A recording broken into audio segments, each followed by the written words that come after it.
All right, y'all. Welcome back. Welcome back here to another episode of the Easy Money Sports Podcast. Of course, me myself as always, Sanders here.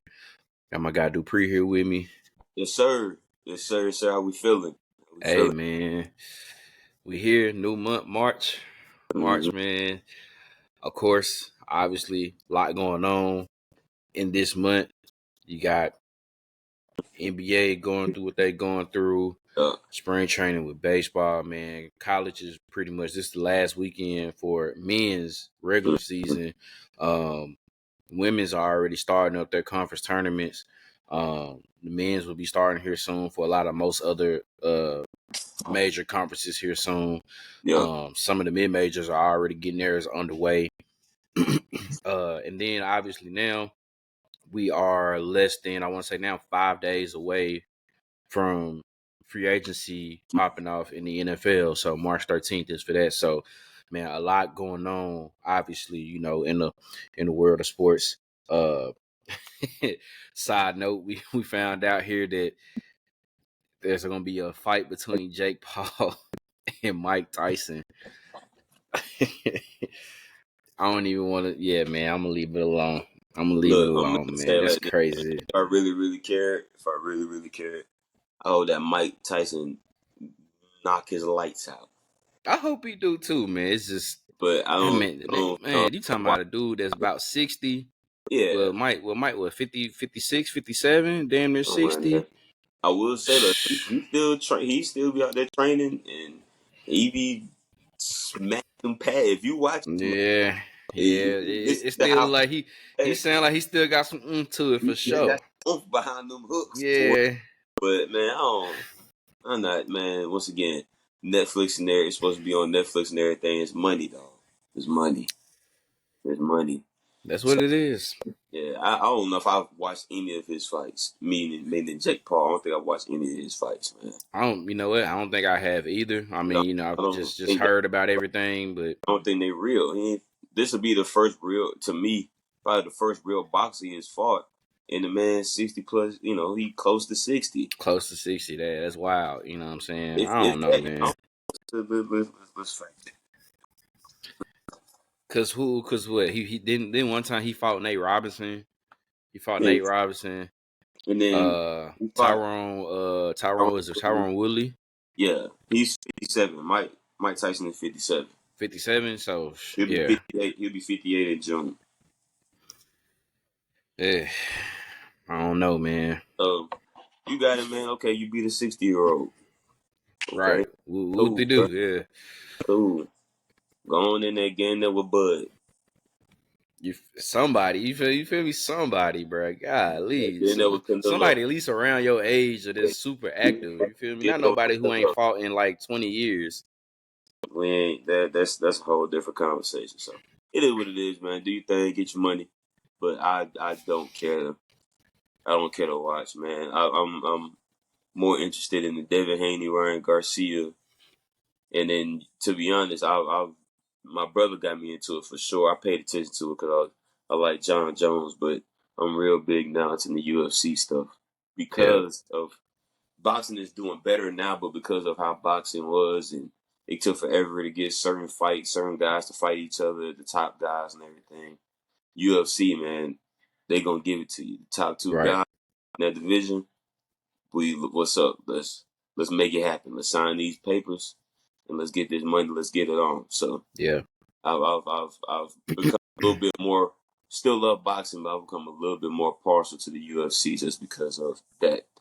Um, and now it just seems like everybody feel like they think they can box, they can jump in a boxing ring. So, yeah. Cause mm-hmm. the thing is like they making the fights that you want to see. They make it happen. It's not a Yeah. whole bunch of politics. Because let's just be honest, that's part of the problem when you go into it with boxing is the Yeah. politics of it. People try to shy away and don't bring it up or don't want to bring it up, but it's the harsh reality to it. Mm-hmm. Just a whole lot of you know politics and you know picking your fights and wanting to say, well, I want to fight this guy instead of this guy because I want to keep that O.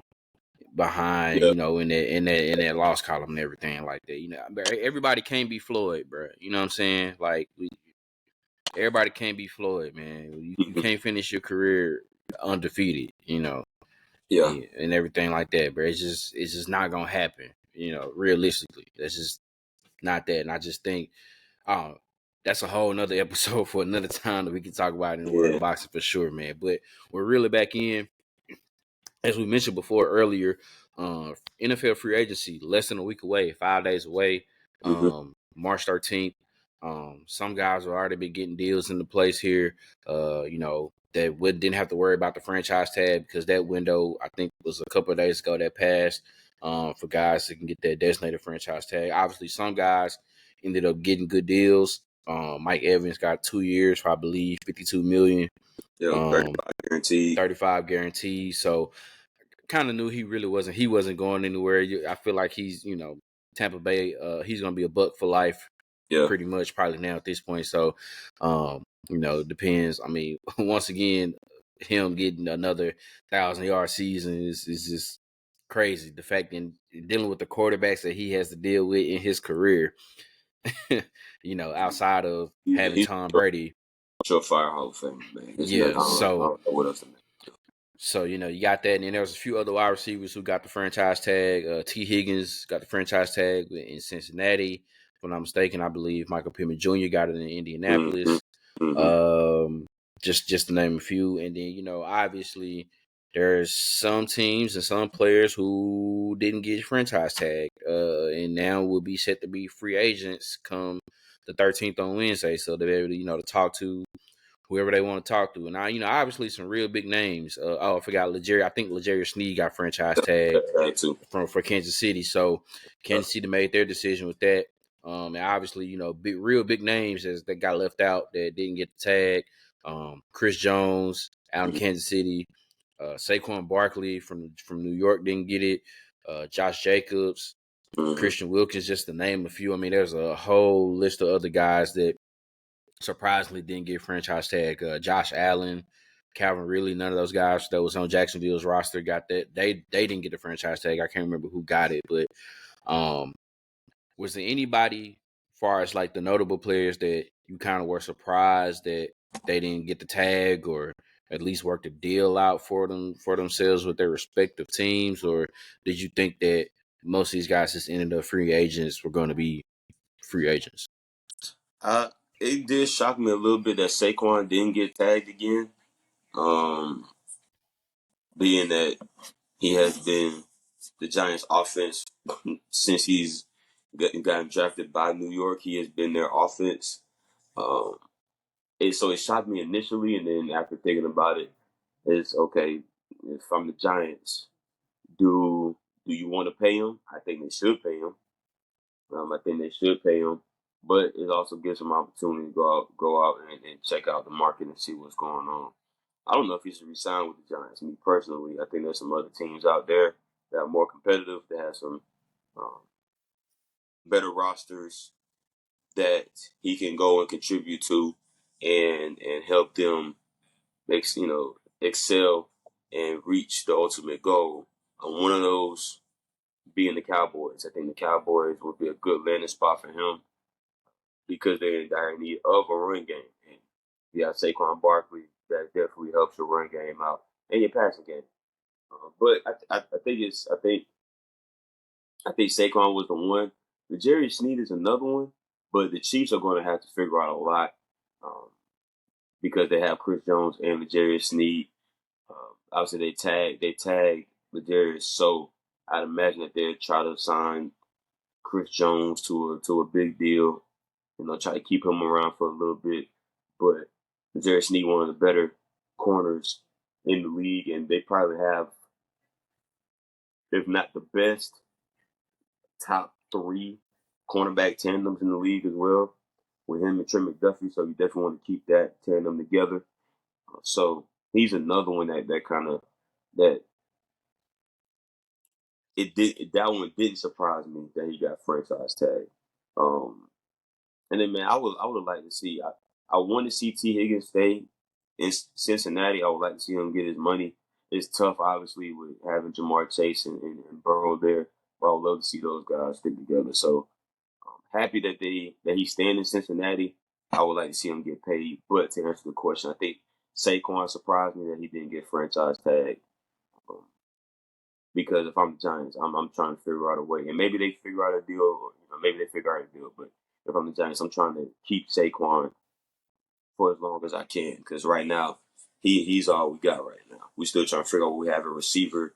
Daniel Jones is, what is he? I need to keep the focal point of my offense, which is my running back. So Yeah, I think just obviously knowing what happened last offseason with all the running backs, I could kind of say that I'm kind of not surprised that none of the running backs got tagged, far as with Josh Jacobs or mm-hmm. Saquon Barkley, just because just the drama that we had last offseason dealing with the running back position. But now you look at it, it's just free agency and running back is loaded now. It's just Mm-hmm. depending on how much do you want to spend on these guys, and they're all in different stages of their career, right? Like I don't like, for example, I don't want to say Derrick Henry is necessarily on the back end of his career, but Yeah. obviously he's getting older. Mm-hmm. Um, you know, Tony Pollard was pretty much coming off of a year where he got injured the playoffs before, came back this year, kind of wasn't himself still, and obviously the yardage and everything kind of went down for him being that RB1 in Dallas. He's Mm-hmm. out there. And obviously, we know what Saquon can do. He pretty much, like you said, is the Giants or was the Giants' offense. Yeah. I would just think they would have to find a way to maybe try to get him back. But and then that's Austin Eckler, right? So I mean, there's so many different guys like in different stages of their career, but it's loaded. Um, I kind of thought maybe that I thought maybe that the Chiefs would have chose Chris Jones to tag instead of Snead because maybe they could have, gotten something out of that or Mm-hmm. but I mean I get it. You probably didn't really want him to let him walk like that just because like you said, you got him and Trent McDuffie and that's becoming a hell of a cornerback tandem in the National Football League. So it's kind Yeah. of like, do you want to really let that go compared to, a guy who's been in the league for a while, like Chris Jones, who is getting a little older. Um, those are decisions that you have to make. And then I Mm-hmm. think another one surprised me too was Christian Wilkins down in Miami. But I just Okay. think it's just kind of more so for them. I think it's more of a they have a cap issue. I mean, they got so many guys down there. They got these big contracts, right? They still got Jalen Ramsey, Bradley Mm-hmm. Chubb, Tyreek Hill. What they gonna do with Tua as far as paying him? If Yeah. he has been paid. So it's just you know, I think when it comes down to which they've been making some more moves themselves too, kind of cutting guys to kind of free up some more cap space. I just think it's more so just with them is more of a cap issue. But be interesting to see where these guys will go or wind up if they end up coming back to uh where they are now, or if they end up being Mm-hmm. on a new team. Man, I mean, obviously the salary cap for next season is going up. I forgot what the number is for it now, but it's going up some more. So more money to spend. Besides, unless you're the Saints or Buffalo, which like I said, Buffalo been trying to make some moves to get out of that salary cap hell here recently too. But um, pretty much just a lot of people who got a lot of money to spend. Man, I think Chicago has a lot of money to spend, even though they just gave Jalen Johnson his money, which he rightfully deserved. Yeah. Um, he has a lot. He has a lot of money. You know what I'm saying? Chicago has a lot of money out there. Tennessee has a lot of money out there. New England has close to like 94, 95 million, I think, in cap space. So they got a lot of money to spend. So it's quite a few franchises out here that got some money, man. And, some more teams is probably gonna try to end up making some more cuts to free up some cap space for sure. to see if they can get their hands in the sweepstakes for some of these guys too, man. So it's gonna be an interesting offseason to start. Obviously, as the days wind on, some more as we get closer and closer, we'll be seeing more deals being done to where these guys will probably get into it to where they figure out who's going where and if they're staying put or if they're going to a new place or a new franchise. So, be interesting to see what's going on with that in the NFL as that time goes on. Switch it over to the association, man. Going into the NBA, as the season is rolling along, man, fighting for playoff positioning. Teams are trying to secure those top 6 spots to avoid the play in. Mhm. Other ones just trying to stay afloat. Some trying to make it into the play in just so they can at least get a chance. A lot going on, man. Man, one of the hottest teams that was in the NBA was the Boston Celtics. They had a 11-game win streak at this point, but had a 22-point lead against Cleveland the other night, Tuesday night. Blew the 22-point lead, ended up losing in 105-104, snapped that 11-game win streak for them. And I guess really to talk about with Boston is kind of more so we know that they have the talent there. We know that they can pretty much compete against any team in the league and win. But they do have a lot of times where they have games like this, where they have a big lead. They should, took care of business. There was, no Donovan Mitchell out there for them to play against. Yeah. I believe Evan Mobley got hurt in that game too as well. So, just it should have been lined up for them to kind of coast on and finish and ride out this win streak to 12 as they getting ready to take on Denver tonight. But they end up, blowing that big lead, which we've seen them do, a few times before with this core group of guys. Man, what is it about Boston that kind of makes you scratch your head sometimes, to where it's like they look so dominant, and then all of a sudden they just lose it? I think the big thing that I've seen is when they shoot so many threes, they shoot a lot of threes. And I think sometimes when those threes are not falling, that offense becomes stagnant, which allows teams to be able to come back from those big deficits. Like you said, they've had plenty of games, many games where they've won by 20 plus points, 15, 20 plus points, and they've had 20-point leads and have lost them. Some of them they won, but they've also lost some. I think that part of it is because of the three ball, how many they shoot a game, and they hit at a good clip. But when they're not falling, I think the offense becomes stagnant and allows teams to be able to come back. Dean Wade the other night just got hot. I mean, he was 5 for 5 from point range the other day, so he just got hot, and he in that fourth quarter was just, I mean, shooting the peel off the basketball. So that was tough, but also, you're Boston, you need to be able to go get a bucket to stop the bleeding. They weren't able to do that. So I think that's the biggest thing that I've seen. Boston looks like the best team in basketball right now. Some people would say Denver is right there. I think Denver does look well, which this should be a great game tonight. But with I don't see too many weaknesses with Boston. Boston literally has everything that you need. They have two stars, a superstar and a star in their team. They got perimeter defense. They got size. They can shoot. They can defend. I just think when that three ball isn't falling, they get a little stagnant um, on the offensive end, which allows teams. Once again, like I said, no Donovan Mitchell. Evan Mobley gets hurt, and you blow a 20-point lead to the Cleveland Cavaliers. Like, that doesn't make any sense.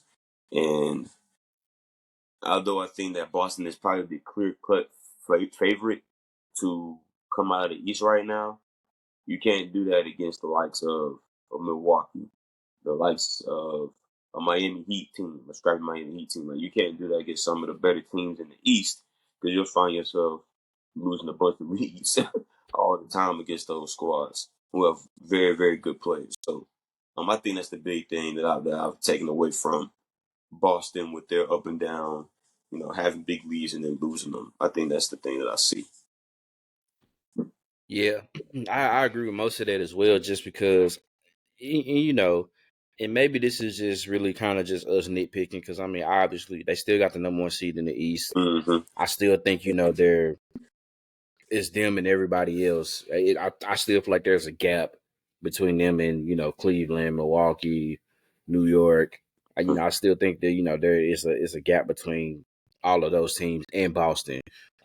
It's just kind of more so just really like the mental part of it. I feel like sometimes mentally they cannot be there, which with any I feel like that's obviously that's with any sport Mm-hmm. is really won from up here before we even get Yeah. into anything else. Like it's really won from up there. So uh I just think they got to make sure that they don't have like any type of like mental lapses like that because that's kind of pretty much what happened the other night. It was just, I Yeah. mean, and like you said, yeah, Wade did get hot. There's sometimes there's just nothing you can do about that. We Yeah. saw that just the other night with D'Angelo Russell. I mean, it's just kind of like they just got hot like that, man, and it's just you got to get it to the guy, give him credit where credit is due. But I mean, also being outscored 34-17 in the fourth just doesn't. Yeah. And I know there was some controversy there on the end with some things got overturned and everything like that. So they, in the end, they still kind of had a chance, but it's just kind of like being up by that much. A team like Boston, because they've done it before, Mm-hmm. you can seal the deal and close it out, and everything like that. So there's just something that I just think that they just have to keep working on, keep looking into, and obviously they weren't gonna mess around and win all the rest of the games from here on out from the rest of the season anyway. Mm-hmm. But for a minute, it just looked like they were maybe primed to get it to okay. They had a chance to get it to 13. If they would have won the other night, it'd been 12. They had a chance to get it to 13 tonight. Mm-hmm. And after that, they could have seen maybe they can hit the get the 15, get the 16 or whatever as time was going on. So obviously not gonna win them all, can't win them all. It's just not gonna happen in the NBA.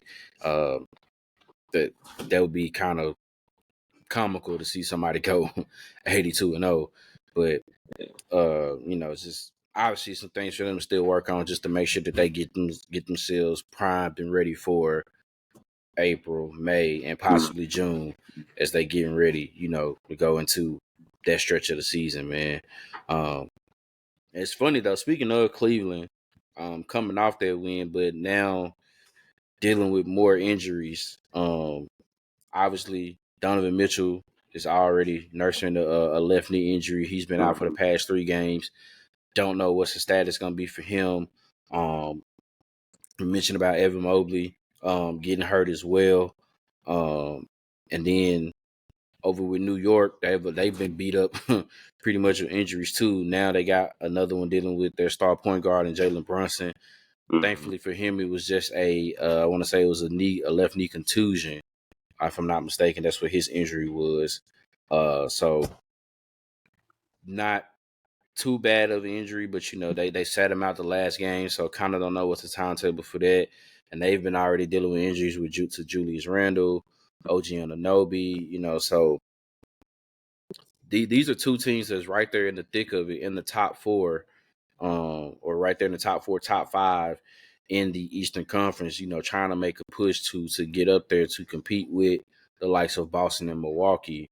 But dealing with these injuries, granted, they're riding the ship a little bit. I know New York has kind of struggled a little bit more than Cleveland has here recently, but what team needs to get their group of guys back ASAP to kind of finish out this little stretch, this back stretch of the season, getting into the playoffs here? I think it's the Knicks. I think it's the Knicks. I mean, you just named off about 3, 4 guys, man, for the Knicks. Yeah, And they yeah, were rolling before that, man. Like they were cooking before the injuries. The Knicks need to get healthy. You need to get Julius Randle back right. You need to get Brunson back. OG Anunoby. Like you need to get those guys back. Those are key pieces, especially Randle and Jalen Brunson. I think that Jalen Brunson is definitely a bigger piece of the puzzle for the Knicks. But having Randle there with him definitely helps out on both ends of the floor, obviously offensively, but defensively as well.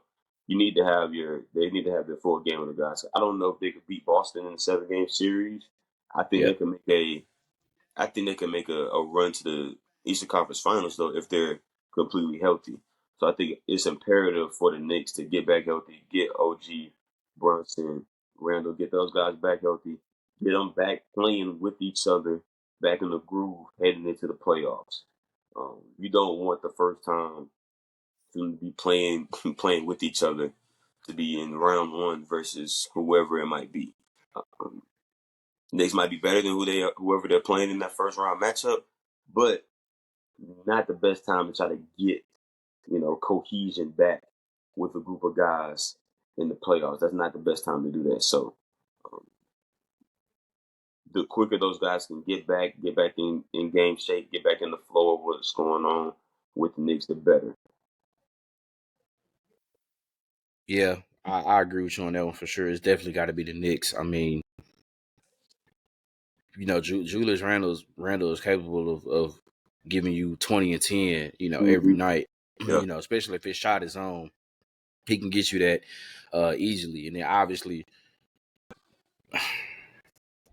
Jalen Brunson averaging 27 points. You don't want you can't really afford to miss that. It don't matter who you are, right? yeah, Somebody averaging that many points, man, is just such a vital part to pretty much making the team go.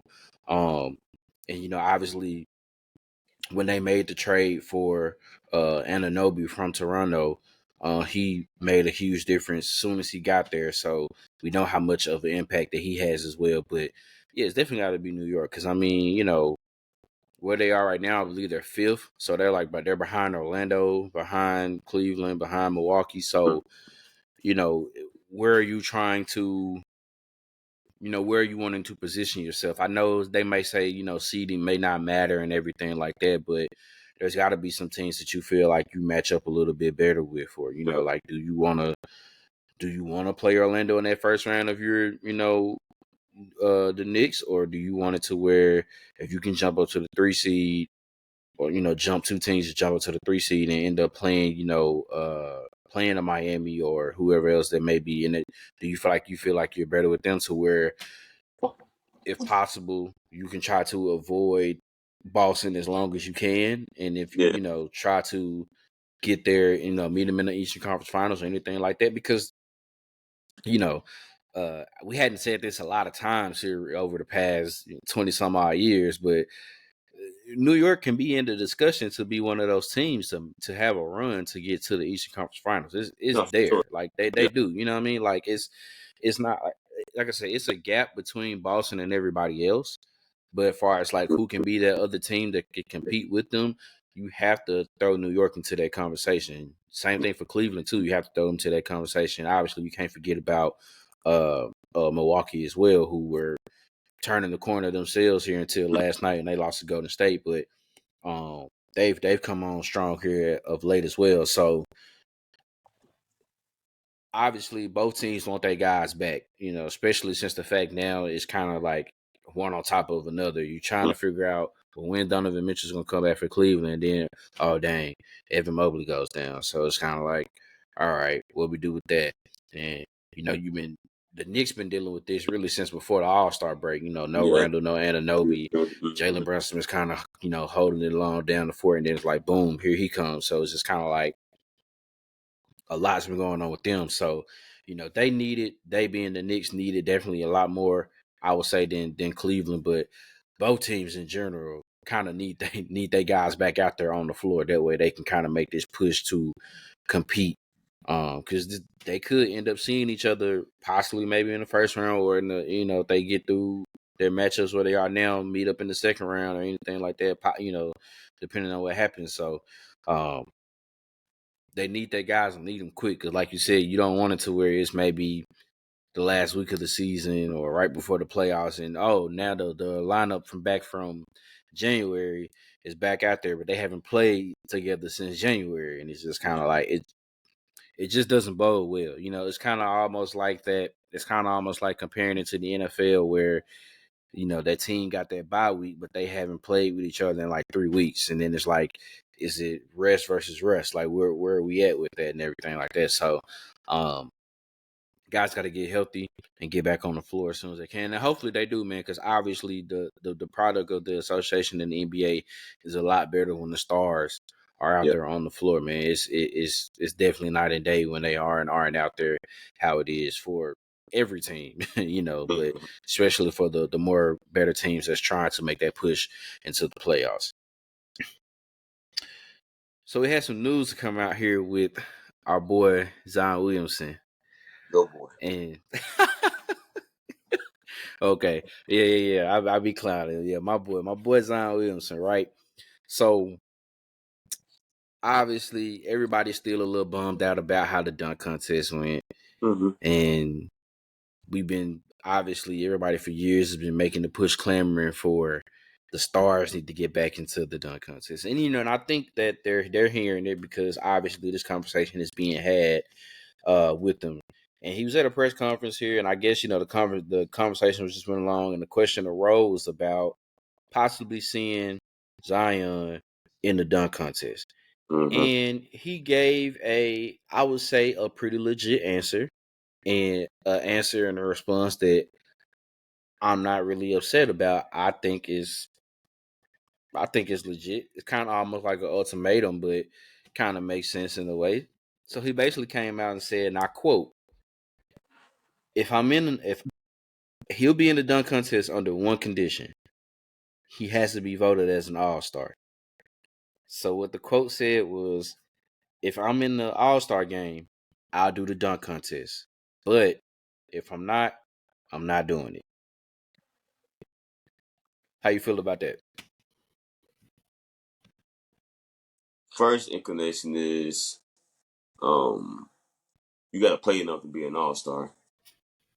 So I mean, he's been one twice. He's been a two-time he, all-star. yeah, he's been one twice. How many? Yeah, how many games and how much? See how much time has he missed though? I think one of those all star. I'm not. I've been on Zion heavy, man, just because I think a lot of people talk about Zion and how good of a player he is and everything. And I'm like, I don't see it. The boy don't play. He don't play. When he plays, he out there and he doing his thing. But he don't play enough for me to be like, oh, Zion is one of the better players in the league. I just don't feel like that. But with going with what he said, I don't totally disagree with that. I could see where that stems from. Where it's like, yeah, man, like if I'm gonna do the dunk contest, I want to be an all star too. I hear that. I have no problem with that. But that's not gonna happen all the time, Zion. And I'm pretty sure there are a lot of guys that have done a dunk contest who are not all stars, and we got great dunk contests, i.e., Zach Levine and Aaron Gordon, first time. Well, I'm sorry, Zach Levine the first time. Him and Victor Oladipo, they were not all stars. Then the next year, him and Aaron Gordon, they were not all stars. So, um, and I don't know what Zion kind of gets off, talking like that. Like, nah, that's the only way I'm gonna do it. If I'm not an all star, I'm not gonna do it. Like he the kingpin of the NBA. He's coming up with these rules for himself. I don't get it. Right, Um, right. but I mean, now you said it. He said it now. So if he's an all star next year, are you doing it? That's the question. So Because you said it. You put the said it now. put your money where your mouth is, man. If you're an all Hey, star next year, well, we better see you out there dunking, doing something. hey, I'm You telling don't you. you don't need to be the one of the guys doing this next year. Nah, yeah. If you one of them and you're an all star, Yeah, I mean, like I said, I'm not too upset about that. I get where he's coming from with that, but like you said, also at the same time, you had these guys who been in dunk contests, and when they were in it, they wasn't an all star. Like I mean, Zach Levine has been to the All Star game twice here, but mm-hmm. not when he was in the dunk contest. I don't think I don't think Aaron Gordon has even been an All Star yet. Maybe once, if he has, maybe Nah, I don't once, think maybe once. maybe once. So. And it wasn't 2016.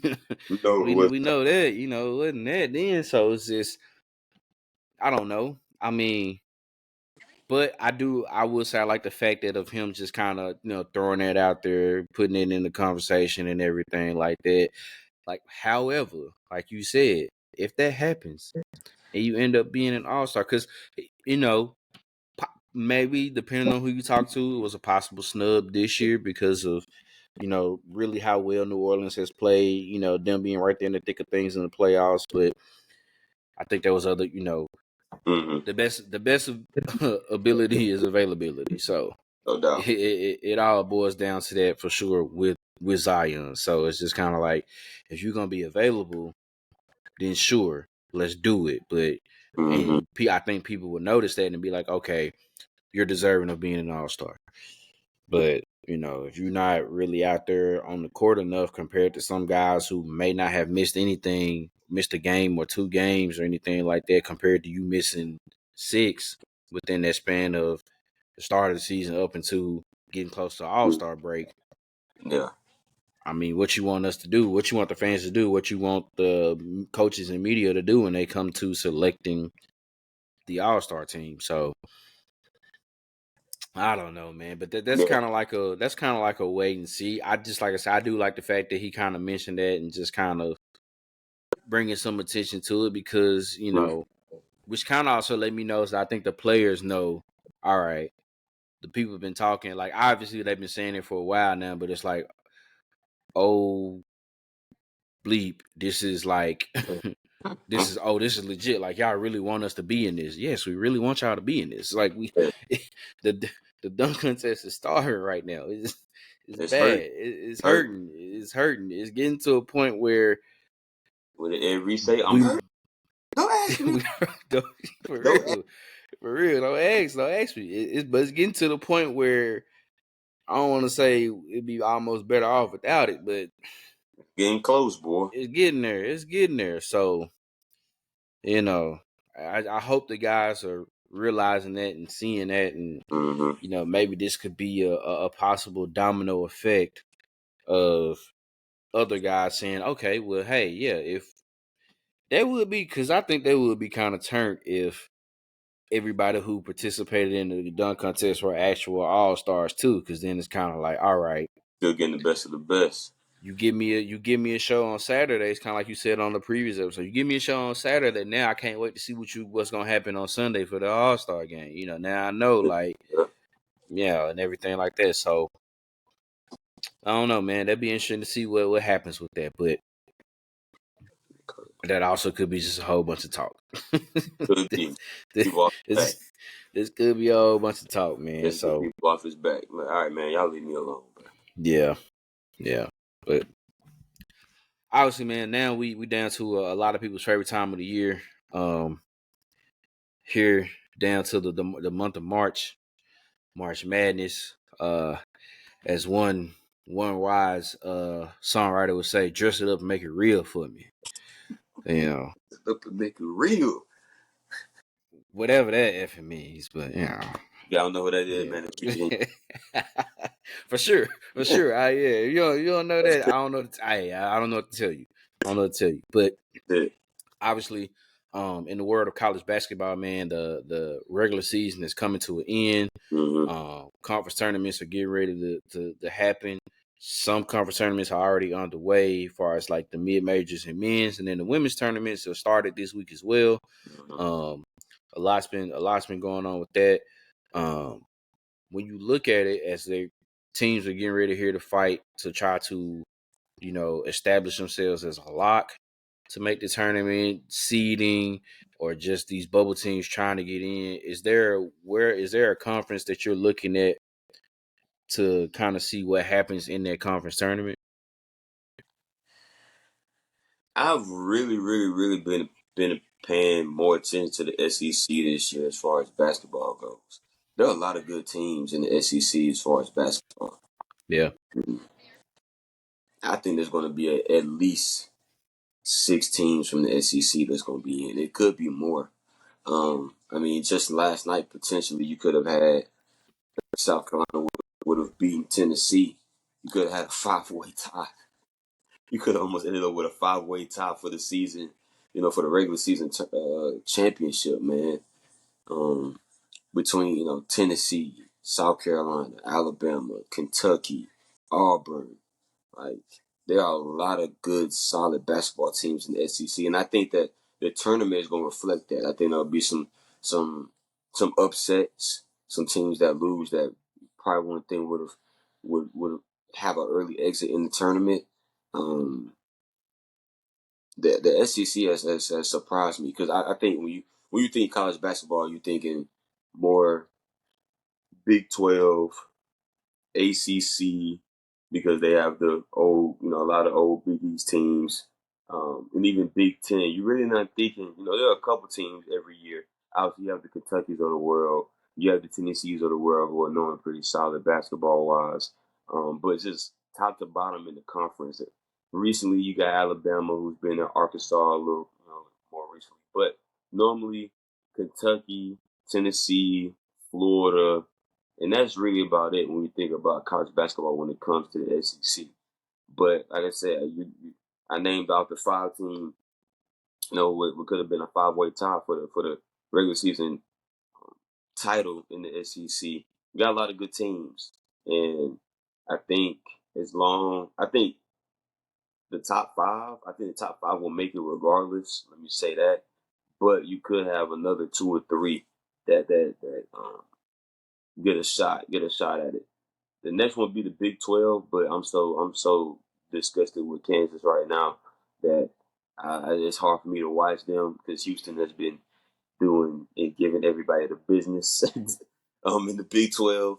But I would say that it's in their first year too, which is in the first, crazy. I mean, the first year, in the first year. But I would say the SEC, and there's a lot of good, compelling matchups, a lot of good teams, a lot of good styles. So I would say the SEC has intrigued me the most going into this week. I like that, and I agree with you. I think honestly, I think the top 6, I think they're already locked. So I feel like that's Tennessee, Kentucky, Alabama, Auburn, Florida, South Carolina. I think they're all locks. I think the teams that's still kind of fighting to see if they can get in and possibly get off that bubble. Mississippi State, Texas A&M, Mm-hmm. which, like you said, they'll probably need to win a couple games, get to semifinals. Mm-hmm. Kind of upset those higher ranked teams to maybe make a case for themselves for sure. Um, for me, it's actually you mentioned the conference, well the old conference of it, but now it's Yeah. still of that, and it's the Big East. Um, Obviously, it's you just dominated by UConn. UConn is there. Yeah. Marquette is there. Creighton, all those 3 teams for sure, right there are locks. But you got a few teams, man, that's kind of right there, hovering around, like according to Joey Brackett, is kind of hovering around that last 4 in, first 4 out. Mm-hmm. And a couple of teams that still need to probably make a case for themselves, like Villanova, Mm-hmm. St. John's, Providence, Seton Hall, all right there, kind of in the thick of things. So every game there is gonna matter in that Big East tournament for sure. Just because if you look at the latest projections for Joe Lunardi, he has I think Villanova is one of the last 4 buys, which means they'll probably be like one of the 11 seeds playing in. And then he has Seton Hall right there on as the last one of the last 4 teams in, and he has both St. John's and Providence as the first 4 teams out. So obviously, all of those teams are trying to make a case to either keep themselves in and not Mm-hmm. get out, or to try to make themselves to get in and not have to worry about it. So even though it doesn't have like the same flair as it used to, as the old Big East, because Yeah. like you said, a lot of those teams moved down to the ACC. But it's still a lot. It's still a lot riding, for sure. In the Big East. And for me, another one is the Big Ten. Normally, um, they got their heavy hitters. Obviously there's Illinois, there's Purdue, um, and everything like that. But other than that, it's been a little, here and there up there, right? I mean, Michigan State was a preseason top 5 team, and I guess they're still a shoe in, because they have a decent record. But they kind of fell off this season. Michigan is not what Mm-hmm. they once were a few years ago with Juwan Howard. Um, Indiana's up and down.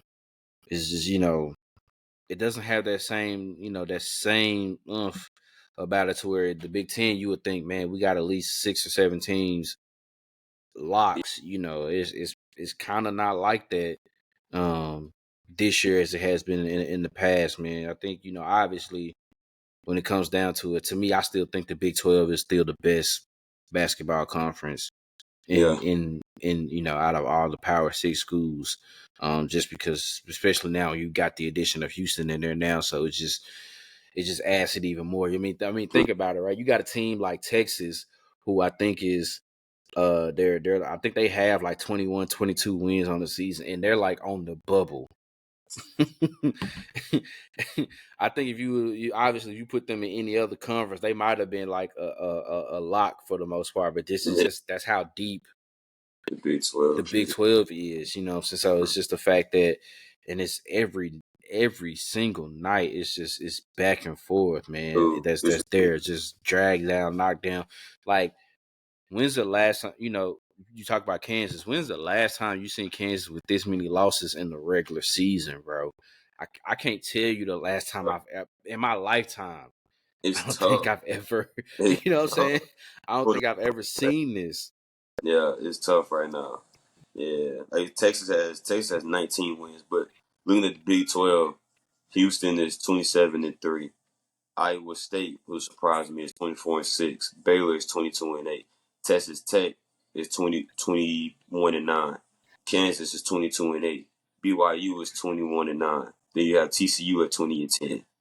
Oklahoma is 20-10. Like I said, Texas is 19-11. Like, your top 16, top 17 in the conference all have 20 wins.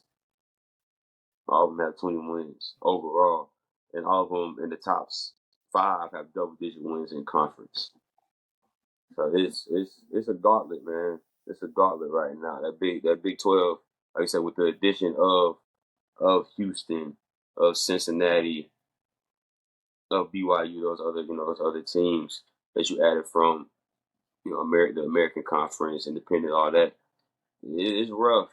You going through it. You're already going through it before, but when you Yeah, have a team like Iowa State, that here they come. They've gotten better. Baylor has always been a solid basketball school. Texas Tech, they're not even ranked. They're sitting at 21-9. They're not even ranked, and they're sitting at 21-9 with 10 wins in the conference. BYU is ranked. They're ranked 20th in the country at 21-9. This you going through it. You going through it week to week. Every Tuesday and Saturday, you're like, all right, boy, like this is rough right now. yeah, This is rough. So yeah, I hear you. I hear you with the Big 12. I hear you with the yeah. Big And then one more for me is actually out in the American. Um Kind of weird, right? 12. Uh Obviously FAU was kind of like the preseason darlings. Figured that they would kind of, still kind of take the league by storm, especially the fact that some of the teams that were in the American moved out over to the Big 12. So it's kind of like Mm-hmm. they didn't have much to really worry about. But had their ups and downs in the year. Memphis started out hot, and then Yeah. they plummeted down here recently. But then the team that kind of nobody has talked about, South Florida, right? Yeah. Yeah. Currently on a 14-game win streak. So 21 and like I think they're sitting at 21-5, 22-5, something like 23, that. 23-5. 23-5. So 15-1 in conference. they've won 14 straight. They haven't it's been a while since they've lost, man. It's been a long time since they lost, right?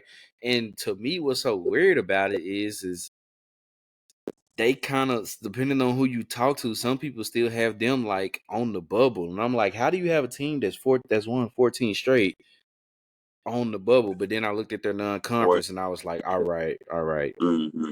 It I makes get it it. tough. Okay, I'm Yeah. like, okay, I get it. So it's kind of like, I think if I'm not mistaken, Joe Larinardi has Memphis as part of the next four out, so they have to pretty much maybe win the conference tournament just to even get in, maybe depending on what happens with other teams that's ahead of them. If they, Yeah. if they lose out before they get far along into their conference tournaments and everything like that. So it's gonna be interesting to see what happens with that too. I mean, because obviously those top 14 teams, I believe, is South Florida, UAB, FAU.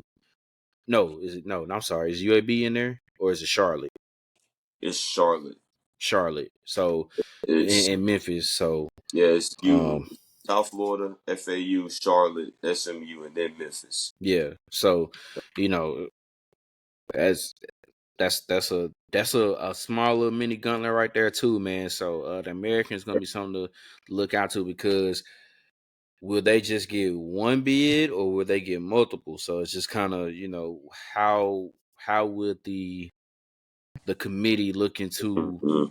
given how many teams from their conference could get a bid, outside of the AQ, like do they have enough to get, two or three, or will it just be just that one, or whoever. So interesting to see what happens with that too in that tournament as well. So obviously you got from now, when you look at even at the women's tournament, you got from now all the way up into, I believe, what, the 16th, 17th. So you got basically 2 weeks, this week and next week, to just watch a whole lot of college basketball, man, as these tournaments go along. Mm-hmm. And these tickets get punched. As these, like these smaller leagues are starting to will get their bids first, and then obviously the bigger leagues will come towards the weekend and on that Sunday and get theirs, and then obviously you'll have selection Sunday there on the 17th. And it's just gonna be interesting to see who makes it and who doesn't, Yeah. and everything like that, man. So can't wait to see what happens in those conference tournaments. But the regular season is still going on, and for some teams, they end up playing some of their rivals and everything like that, and it's just part of the game of college basketball, man. Especially since the fact that they do it twice. College football is kind of just that one time at the end of the year, Mm-hmm. or well, it was at the end of the year. Now they just kind of do it Whenever. whenever. But Yeah. and most times in college basketball, you get to see it twice. So Mm-hmm. that's pretty awesome, man. And there's a lot of rivalries in college basketball. Some that you may know about, some that you may not. But and I know this one easy to do, and I know we probably gonna make some people mad or whatever when we come out this. But we decided to give our top 5 college basketball rivalries Mm-hmm. all time. So I know that we may have some on here that where they don't play each other anymore, or it maybe not to be the hottest rivalry now, but Mm-hmm. the history of everything. Our top 5 all time college basketball rivalries. I let you go first. No particular order, or just okay, no particular order. Nah. Um, the easy one, man, it's gonna be both on both of our lists. It's Duke and North Carolina. That's easy. I don't even know if there's much that I even need to say about the rivalry. To me, that Duke North Carolina rivalry, it feels equivalent to the Michigan Ohio State rivalry when it comes to college football. Yeah. And when you talk about Michigan Ohio State in college football, I think Duke North Carolina in college basketball fits the same mold, and it is different because they play twice. You're going to see them in Chapel Hill, and you're going to see them in Cameron Indoor. Like you're going to see both venues. Um, I just think the players that have played in that rivalry, the coaches that have coached in that rivalry, um, being here now in North Carolina and hearing, I've met more North Carolina fans than Duke fans, but it is definitely a pick a side.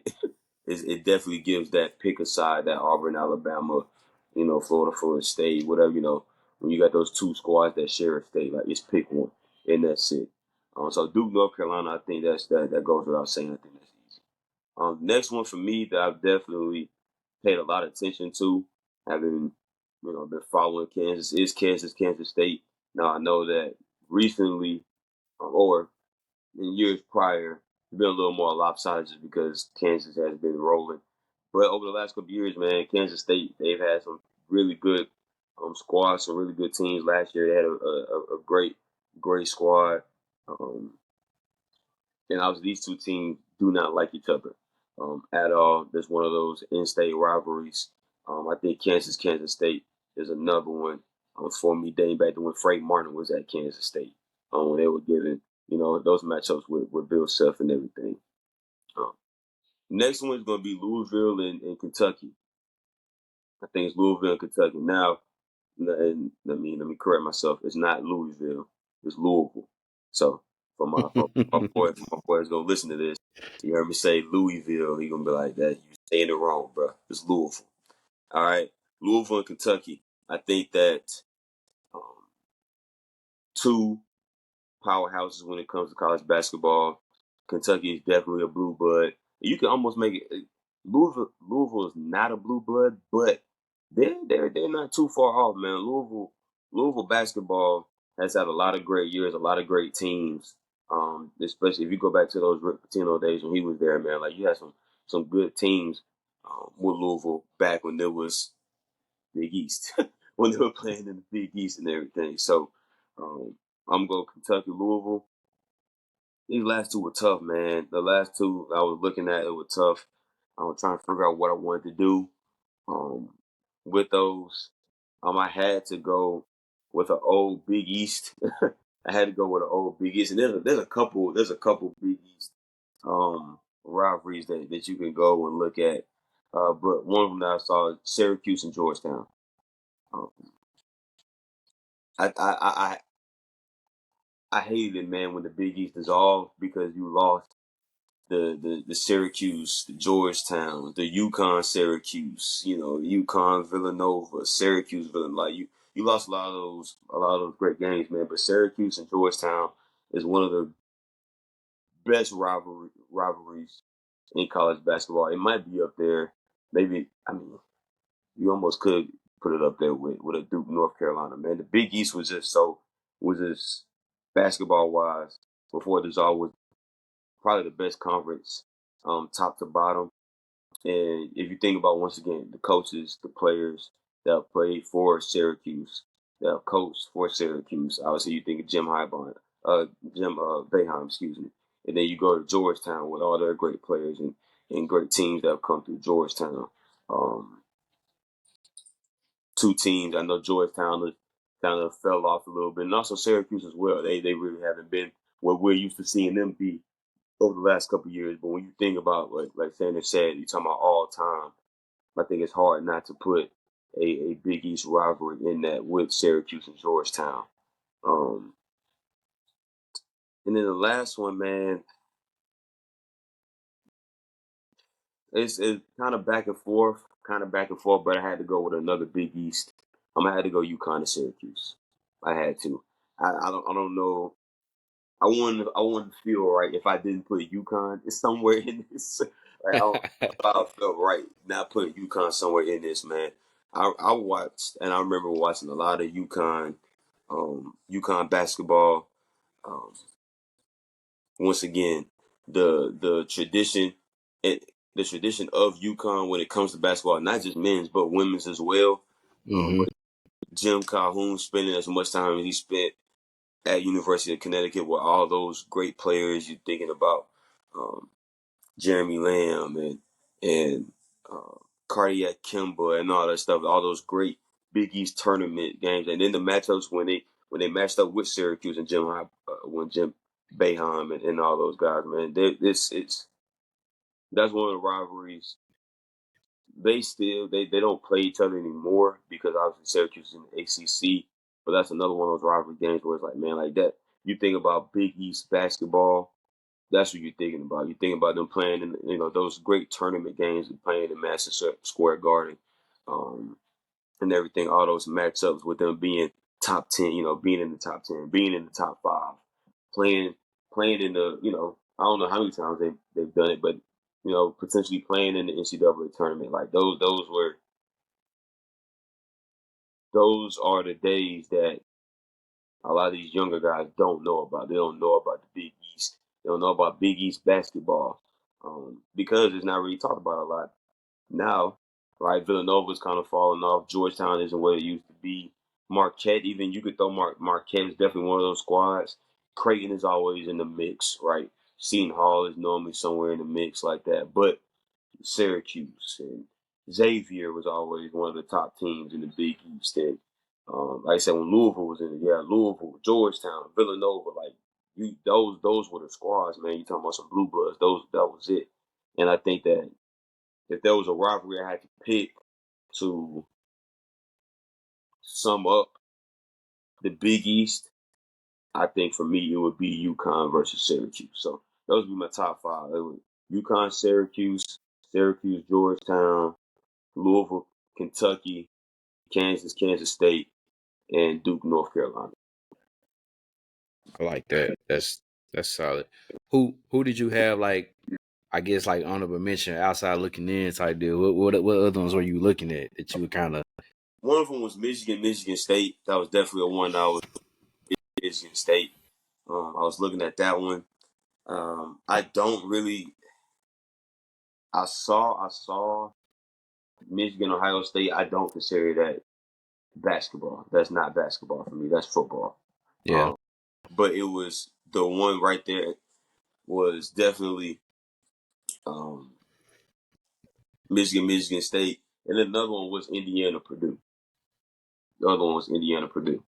Um, it was tough to leave Indiana out. It was tough to leave Indiana out one of these. But Indiana, Purdue, Michigan State. Those were the two that I was going back and forth on. Maybe replacing the Syracuse Georgetown that rivalry. One of those. So got to for sure. It's funny because I Indiana Purdue was one of my honorable mentions too. okay. I felt I did kind of feel bad for leaving it out, but I'm also kind of like, you know, we have this discussion about you talk about blue bloods, and people Mm-hmm. they throw Indiana in there, but I'm like, it's also been like 40 some years since they've won a championship, so it's kind of like, Yeah. where are we? Where are we with that? They haven't been necessarily the same either themselves, but Mm-hmm. that was an honorable mention for me. Another honorable mention I had was actually Kansas and Missouri. Um, Okay. that used to be. I know they haven't played in a long time, and it isn't the same anymore, and everything like that. Because obviously Missouri's in the SEC now, Mm-hmm. and everything like that. But they used to have some good matchups back in the day too, for sure. Mm-hmm. Going head to head with each other. But my five, no particular order. I got a couple of West Coast rivalries out there. So I figured you would have a couple of them. I I went with uh UCLA Arizona. Okay. That just because you think about the history of that. I know UCLA isn't as dominant as good they used to be, but all time in history, it's kind of like how you said about not wanting to leave out Indiana. You kind of almost can't leave out UCLA just because of their history and all the different players they had, all the way from Kareem to it's a plethora of guys you can do all the way up to now to where they with when Lonzo Ball was there in Mm-hmm. UCLA and just so many Final Four teams that they had. The 2008 Final Four team they had with Darren Collison and Kevin Mm-hmm. Love and Russell Westbrook. Those guys like that. And then same thing for Arizona, right? Lou Olson, legendary head coach, Steve Kerr, Arizona legend. Man, they've had a lot of good teams here lately. In Arizona, they got another good one again this year. They do. So They do. out there, and then another West Coast rivalry that it's on a smaller scale, and I know like people I, probably look at me and say what, but I mean if you think about it, as far as the West Coast Conference goes, it seems like whoever wins that game between those two or usually ends up winning the conference, and that's Gonzaga and St. Mary's. yeah. Um, you know, I mean I know it's a mid major, smaller schools and everything like that, but I mean if you think about the run that Gonzaga has been on the past, 20 some odd years as well. Mm-hmm. Um, Always one of those, small mid major schools that has a chance. They've had a couple times where, they fallen short and had the one year where they went to the national championship game, uh, and everything like that. But Mark Few usually year in, year out has those guys right in contention and everything like that. Yeah. And they kind of blow through the water through everybody else in the conference except for Amen. St. Mary's. So it's Yeah. kind of like, they they give them the fist that you have to where you can make it, Mm-hmm. as a rivalry. And then of course the other three that I have is, I mean, it's the usual. So I went with Syracuse Georgetown. Okay. That was mine too. I mean, just the history of the Big East in general. I mean, I know we only saw it for like a small portion of it, so we didn't see it in its totality. But even if you just look back just on everything and the history of it, man, it's just, you kind of wish and hope that it would get back to that.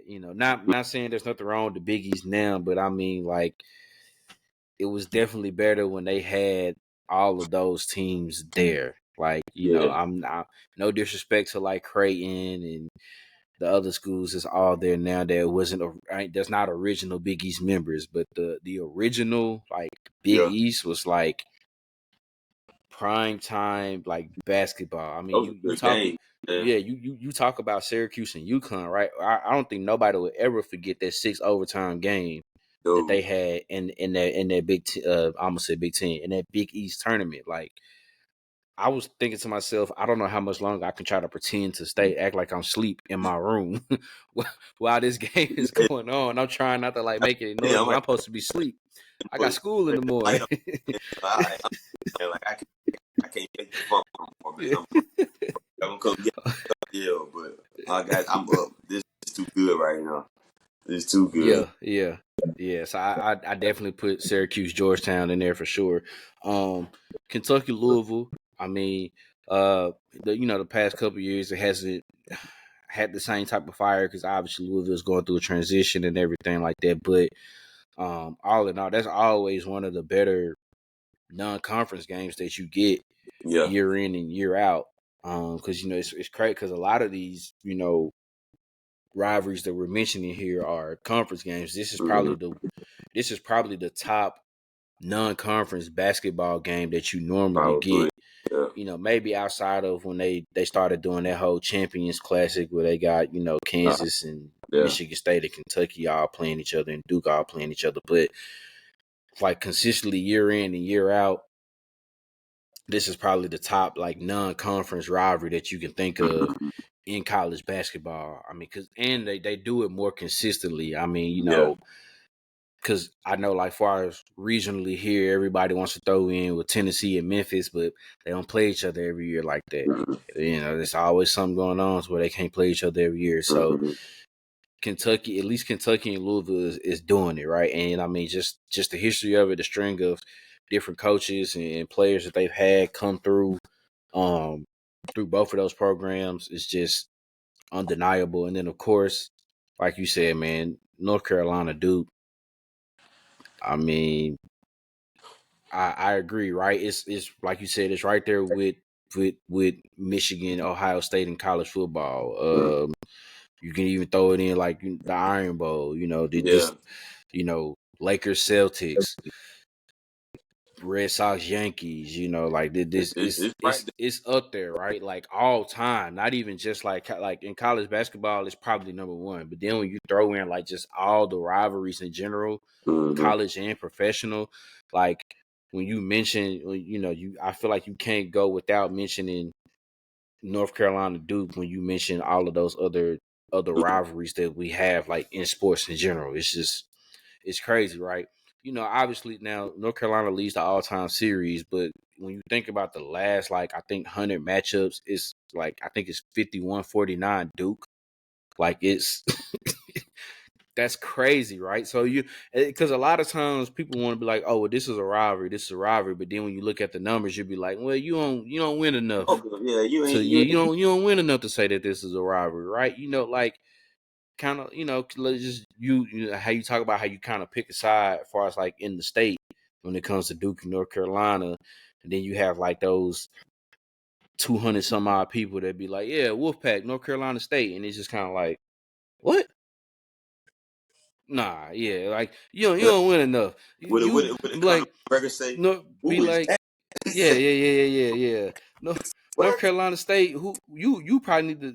you probably can have that conversation with like Wake Forest or somebody. You know what I'm saying? Calm Y'all had that it conversation. down. You calm it down. Yeah, that's where y'all sitting at. Y'all sitting over there at that table. This is like, This is boom. grown. It's like, This is grown yeah, folks. yeah, yeah. This is grown folks. So it's just kind of like Duke, North Carolina is just like crazy, right? Like, yeah, like I said, I think the last past 100 matchups has been, I think it's 51-49 Duke. Mm-hmm. They got 11 of the past 36 national championships.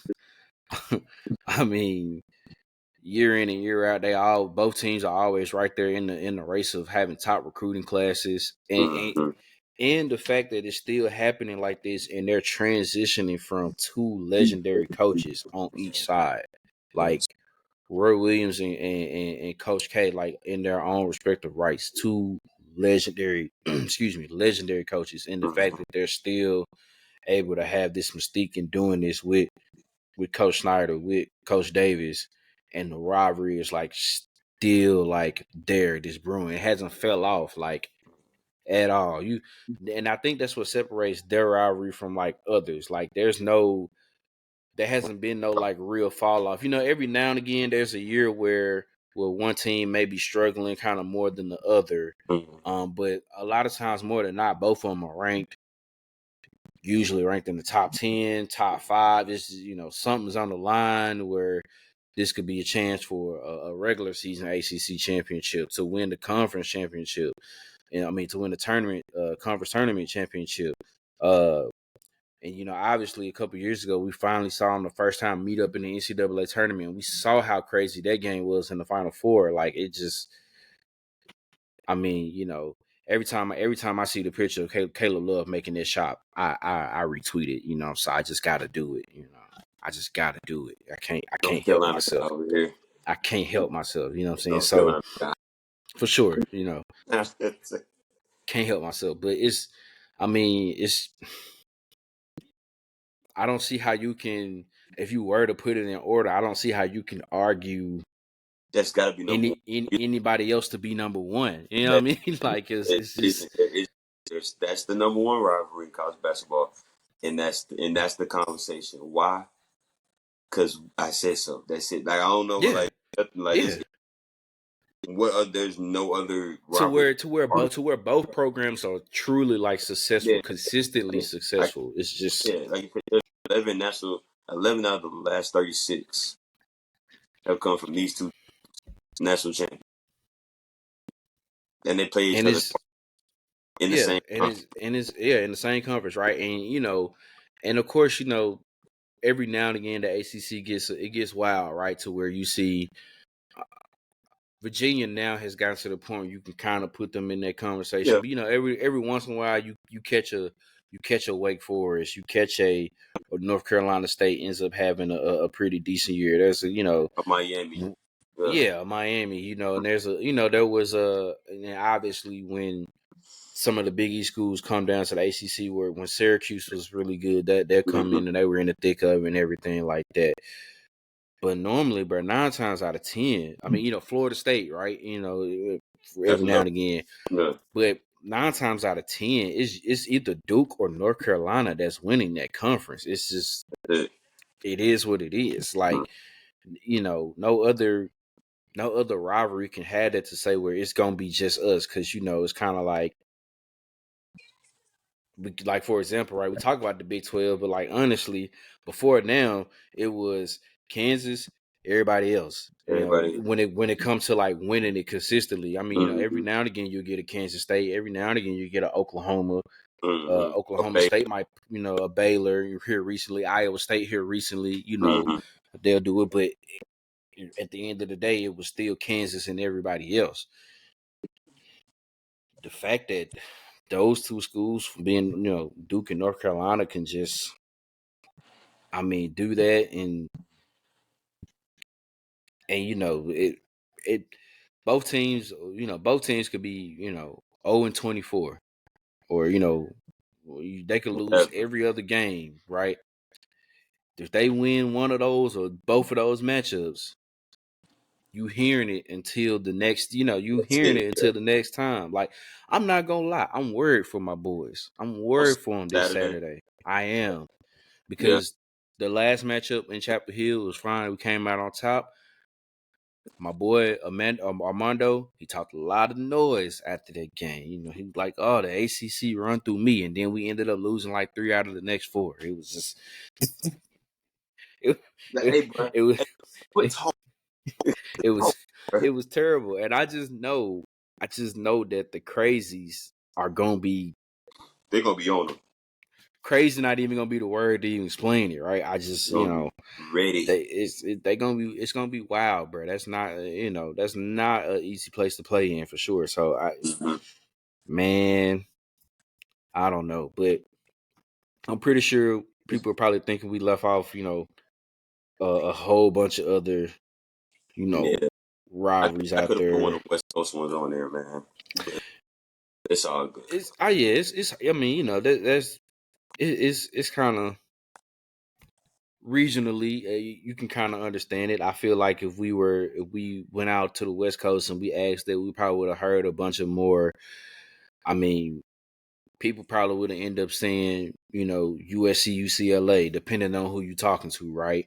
I Mm-hmm. mean, as far as when it comes to basketball, because every now and again, USC does have a pretty good history of basketball as well, right? I mean, so you couldn't be, too upset with that. Obviously, all the Texas schools we could have mentioned, Baylor, TCU, Texas Tech, Mm-hmm.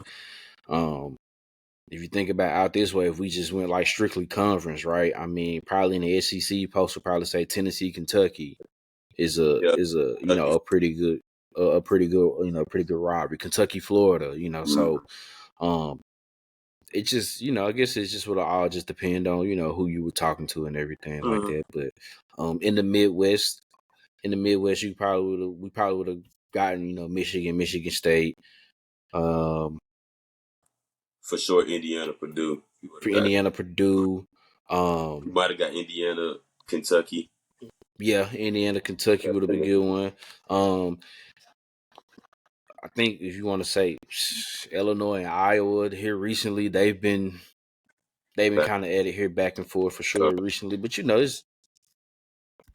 it's a list. You can't. I mean, it's what we decide, and then you don't like it. Then okay, you agree to disagree. It is what it is. But Argue I'm with your. pretty right. But I'm pretty sure. I mean, the one I feel like most of the ones that we did mention, there's a consensus that you can't like say like, oh, it doesn't deserve it. Like there's if you sit up here and you say, well, I don't think Syracuse and UConn or Syracuse and Georgetown is a good.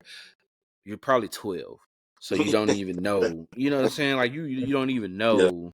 you don't know what's going You on. don't know the original Big East. You know what I'm saying? Yeah. Anything like that. So it's just kind of like, someone probably like, how you gonna sit up here and put Gonzaga and St. Mary's in there? You probably had to go to bed at 9 o'clock, and you couldn't stay up late to watch their Yeah. games, or Yeah. snuck off late and watch the games. I probably wasn't supposed to neither, but I did it it. is what it is what it is, man. Like already done. For sure. Yeah. But man, if y'all got a top five, let us know what y'all top five are, man. We most of the teams on there, you probably say we probably agree with you too. I mean, Mm-hmm. it is what it is. But yeah, man. Hey, I can't be mad at nobody's list with that. So we get ready here to wrap up another episode. Um, Getting ready here to shut it on down, man. Anything else you got to say to the people? No, man. Until you stay safe, keep the main thing the main thing. For all my young folk, my folk in college, be safe during spring break. Yeah. I already see Miami shutting that stuff down. So don't They go down said to Miami. no spring break for you. No, sir.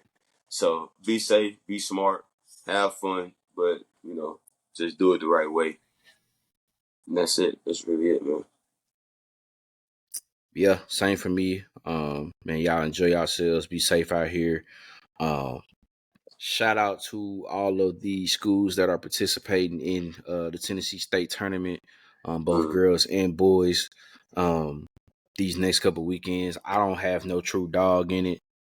My school didn't make it this year, but you know there are quite a few schools that's from the city of Memphis. Hopefully, they get a chance to do it. Then there's a few schools out in Nashville and Laverne, a couple schools that I've seen in person, and they It's gonna got be some tough. guys, man. They got Yeah. some guys for sure. So I think this is the first time in a while where I'm like, I can't say any school from Memphis is gonna win the tournament. Mm-hmm. I can't Normally bank on it. that's how it is, man. Yeah, I can't bank on it this year. There's a good chance that only one team from the city could do it, maybe two or none. Literally, anything can happen, man. Especially now since they expanded it out, and instead of just doing 1 to 3A, they've added another class to make it 4A. So it's been given more parity, Mm-hmm. more excitement here coming into state basketball game. Um, Hopefully the refs don't do anything stupid like have we seen in a couple of these other high school basketball games. Crazy. I don't know if you've seen it, right? Have you seen it? It was in New Jersey. So there's this team, one team, I can't remember what the school's names were, but it was 46 to 45 with about like 7 seconds left.